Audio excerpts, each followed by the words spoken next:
नमस्कार दोस्तों। दोस्तों, जब हम अपने इतिहास को जानने की बात करते हैं तो आपने सुना होगा काला पानी। आखिर ये काला पानी की सजा इतनी खतरनाक क्यों थी? इसको सुनकर ही लोगों की रूह क्यों कांप जाती है? एक जेल है अंडमान निकोबार में, उसका नाम है सेलुलर जेल। और ये अंडमान निकोबार द्वीप की राजधानी पोर्ट ब्लेयर में बनी हुई है। जो कैदी सजा पाकर इस जेल में पहुंचता था, उसे ही काला पानी की सजा कहा जाता था। इस जेल के निर्माण का ख्याल अंग्रेजों के दिमाग में 1857 के विद्रोह के बाद आया। यहाँ पर कुल 696 सेल है और इसको बनने का काम 1896 में शुरू हुआ और जो 1906 में बनकर तैयार हो गई। भारत की आज़ादी के लिए लड़ रहे स्वतंत्रता संग्राम सेनानियों को कड़ी से कड़ी यातनाएं देने के लिए अंग्रेजों ने हर वो कदम उठाया जिससे कि वो आंदोलन को तोड़ सकें। इसी कड़ी में विद्रोही लोगों को सामान्य जनमानस से दूर रखने के लिए ऐसी जेल बनाई जो कि पूरे भारत से हटकर हो, और इसी जेल का नाम है सेलुलर जेल। इसे काला पानी इसलिए कहा जाता था क्योंकि यह जेल भारत की मुख्य भूमि से हजारों किलोमीटर दूर स्थित थी। राजधानी पोर्ट ब्लेयर में जिस जगह पर यह जेल बनी हुई थी, उसके चारों ओर पानी ही पानी भरा रहता था, क्योंकि यह पूरा क्षेत्र बंगाल की खाड़ी के अंतर्गत आता है। सेलुलर जेल में 3 मंजिल की लगभग 7 ब्रांचें बनाई गई थी, जो कि आपको यहाँ पर नजर आ रही होंगी।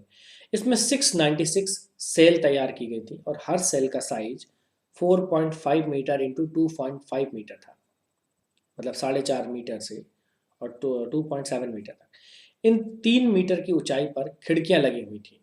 अगर कोई कैदी जेल से बाहर निकलना चाहे तो आसानी से निकल सकता था, लेकिन चारों ओर पानी भरा होने के कारण कहीं भाग नहीं सकता था। सेलुलर जेल के निर्माण में उस समय लगभग 5,17,000 रुपए की लागत आई थी। जो इसकी मेन बिल्डिंग है वो लाल ईंटों से बनी हुई थी और ये ईंटें बर्मा से यहाँ लाई गई थी, जिसे आज म्यांमार के नाम से जाना जाता है। जेल की 7 ब्रांचेस के बीच में एक टावर है और इस टावर से सभी कैदियों पर नजर रखी जाती थी।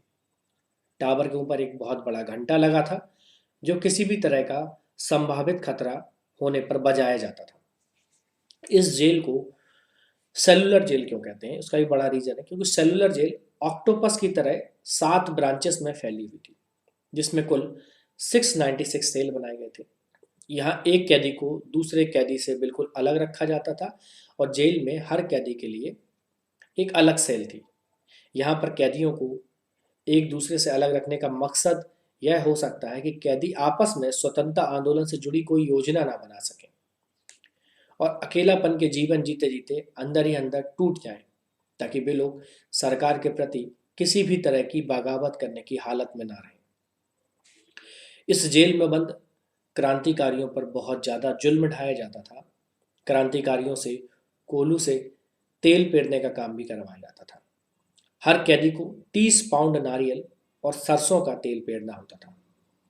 यदि वह ऐसा नहीं कर पाता था तो उसे बुरी तरह से पीटा जाता था और बेड़ियों से जकड़ दिया जाता था।